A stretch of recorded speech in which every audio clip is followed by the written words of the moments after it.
जय हिंद दोस्तों, मेरे चैनल डिफेंस तक में आप सभी का स्वागत है।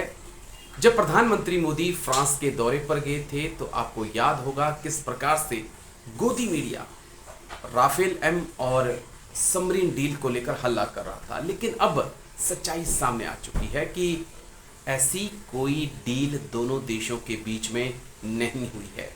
फ्रांस और भारत के बीच में अभी बातचीत चल रही है, लेकिन डील पुख्ता नहीं हुई है, ना तो समरीन को लेकर और ना ही राफेल एम को लेकर। लेकिन इसके पीछे के कारण क्या हैं, वो समझने की हम आज कोशिश करते हैं कि क्या वाकई में प्राइसिंग कारण है या कोई और है जो चाहता है कि भारत और फ्रांस की डील ना हो।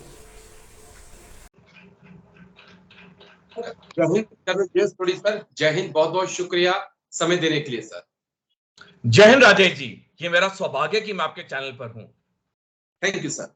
सर, बहुत जब प्रधानमंत्री मोदी ने फ्रांस का दौरा किया, वहां पर राफेल एम को लेकर, स्कॉर्पियन पनडुब्बी को लेकर बहुत चर्चाएं थी। मेन स्ट्रीम मीडिया बहुत कुछ कह रहा था, जैसे ऐसा लग रहा था एक वक्त के लिए कि राफेल एम तो भारत आ चुका है, स्कॉर्पियन एम भी भारत आ चुकी है।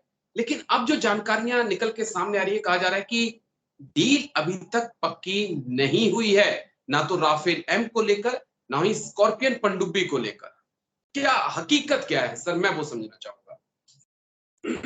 राजेश जी, आपने सही कहा कि जब प्रधानमंत्री मोदी जी का फ्रांस का दौरा होने वाला था, उससे पहले पूरे मीडिया में, इंडिया में भी और फ्रांस में भी ये चर्चा थी कि ये दोनों डील्स तकरीबन साइन हो गई हैं, बस एक औपचारिकता ही रह गई है जहां पे हस्ताक्षर होने हैं। और जब ये दौरा भी हुआ तब भी काफी मेन स्ट्रीम मीडिया में ये था कि ये डील बस किसी भी वक्त साइन हो सकती है। लेकिन अब तक ये डील साइन नहीं होना, मेरे को थोड़ा सा इसमें, मेरी मेरी जो राय है, मेरे को लगता है कि शायद चीन ने फ्रांस के ऊपर दबाव डाला है, क्योंकि फ्रांस और चीन के रिश्ते बहुत अच्छे हैं। अगर हम कंपेयर करें कि फ्रांस और चीन के रिश्ते और फ्रांस और भारत के रिश्ते, तो फ्रांस की ज्यादा नजदीकियां चीन के साथ हैं। और फ्रांस अपने आप को अमेरिका के कंट्रोल से भी अलग करना चाहता है। फ्रांस को चीनी निवेश चाहिए क्योंकि फ्रांस की अर्थव्यवस्था बिल्कुल डामाडोल है। तो ये सारी चीजें अगर हम देखें तो मेरे को लगता है कि शायद चीन ने फ्रांस के ऊपर दबाव डाला, ये डील होने नहीं दी, क्योंकि ये डील नहीं होने से सबसे ज्यादा फायदा चीन को होगा। क्योंकि जैसे जैसे भारत की ये रक्षा डील्स होती हैं, चाहे अमेरिका के साथ, चाहे चीन के साथ, चाहे बाकी देशों के साथ, इससे चीन को बहुत फर्क पड़ता है, क्योंकि चीन नहीं चाहता कि भारत की सैनिक शक्ति में इजाफा हो। बाकी ये वक्त बताएगा कि ये डील क्यों नहीं हुई, बट मेरी राय में तो मेरे को इसमें चीन का हाथ लगता है। हो सकता है ये वाला एंगल हो। लेकिन दो तीन चीजें और हैं जो मेरी जानकारी में है कि इससे पहले जो हमने फ्रांस से राफेल खरीदे हैं, हमने, और दूसरे देशों ने जो राफेल खरीदे हैं, उसकी प्राइसिंग में गैप है। तो क्या प्रधानमंत्री मोदी या जो भी इस डील को कर रहे हैं, क्या वो इस बात को लेकर भी चिंतित है कि कम से कम प्राइस में इसको खरीदा जाए, कहीं ऐसा ना हो, क्योंकि अगला साल चुनावी साल है, कि आप महंगे में खरीद लें और उसके बाद इसका यूज जो है विपक्षी दल जो है वो आज एक पॉलिटिकल माइलेज के लिए कर लें। क्या वो टेंशन भी है?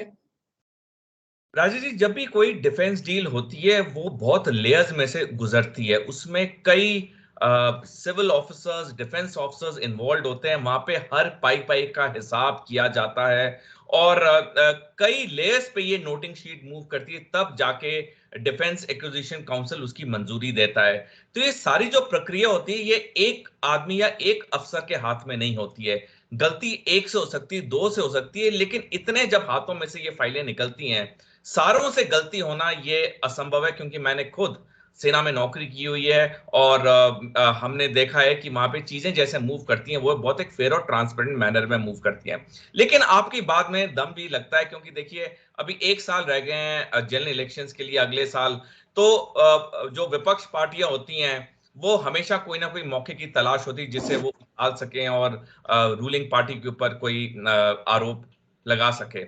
लेकिन मैं एक और बात कहना चाहूंगा कि अगर हम कोई भी दो तीन देशों की डिफेंस डील्स को कंपेयर करें उसी प्रोडक्ट के लिए, तो हमें बारीकी में कंपेयर करना होगा। क्योंकि क्या होता है कि आप जितनी ज्यादा टेक्नोलॉजी लेते हैं, जितना ज्यादा एडवांस वर्जन लेते हैं, उतना आपका वो डिफेंस इक्विपमेंट महंगा होता है। अगर आप सिर्फ एक, अगर आप बाजार में जाते हैं, अगर एक आप संतरा केले खरीदते हैं तो उसका कॉस्ट कम होगी, लेकिन आप संतरे के साथ सेब खरीदते हैं, सेब के साथ 2 केले खरीदते हैं तो आपकी कॉस्ट बढ़ती जाती है। मैंने ये सिंपल फॉर्म में समझाने की कोशिश की है।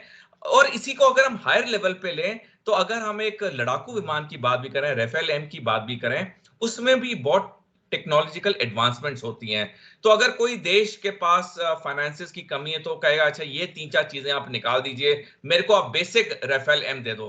लेकिन जिस देश के पास पैसा, वो कहेगा नहीं, मेरे को आप लेटेस्ट दीजिए। तो उनमें जो प्राइसिंग का फर्क आएगा ही आएगा। ठीक है, चलिए एक चीज और, अगर ये डील नहीं होती है तो क्या भारत अमेरिका की तरफ रुख कर सकता है? और क्योंकि अमेरिका भी F-16 हॉर्नेट भारत को बेचना चाहता था, और अगर भारत अमेरिका में ये डील हो जाती है तो चीन अगर इस डील को कैंसिल कराने के पीछे है तो चीन को एक और झटका लगेगा, क्योंकि भारत और चीन, सॉरी, भारत और अमेरिका और क्लोज आएंगे इस उस डील के बाद।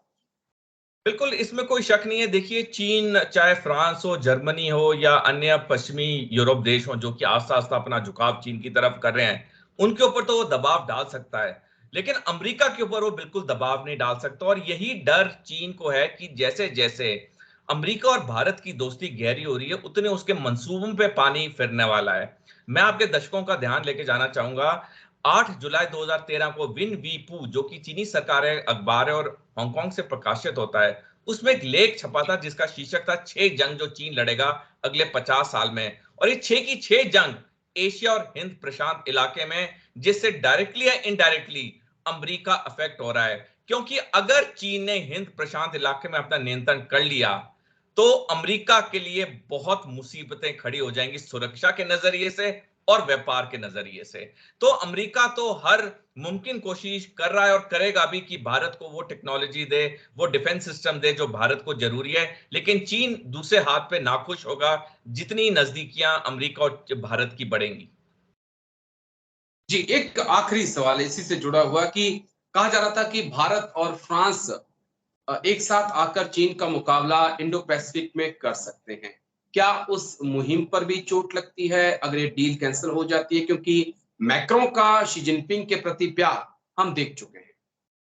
बिल्कुल। देखिए, ये जो फ्रांस का नया नया प्यार उमड़ा है चीन के लिए, ये सिर्फ आर्थिक परिस्थितियों की वजह से उमड़ा है। और फ्रांस को ये चीज जाननी चाहिए कि चीन किसी का दोस्त नहीं है।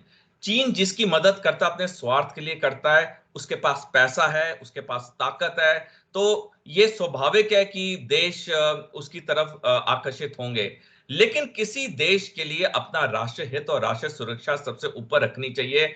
और फ्रांस को भारत से एक सबक लेना चाहिए कि 1947 से भारत ने एक neutral non aligned foreign policy इस्तेमाल की है, यूज की है, फॉलो की है। और हम पे कई बार पिछले दशकों में दबाव आया बड़े बड़े देशों से, लेकिन भारत ने कभी अपनी फॉरेन पॉलिसी चेंज नहीं की। तो फ्रांस जितना चीन की तरफ झुकाव बढ़ा रहा है, उतना वो अपने लिए ही नहीं, वो पूरे यूरोप के लिए वो दिक्कतें क्रिएट कर रहा है। ठीक है सर, बहुत बहुत शुक्रिया आपका, कर्नल JS सोडी सर, बहुत बहुत शुक्रिया। Thank you. जय हिंद सर।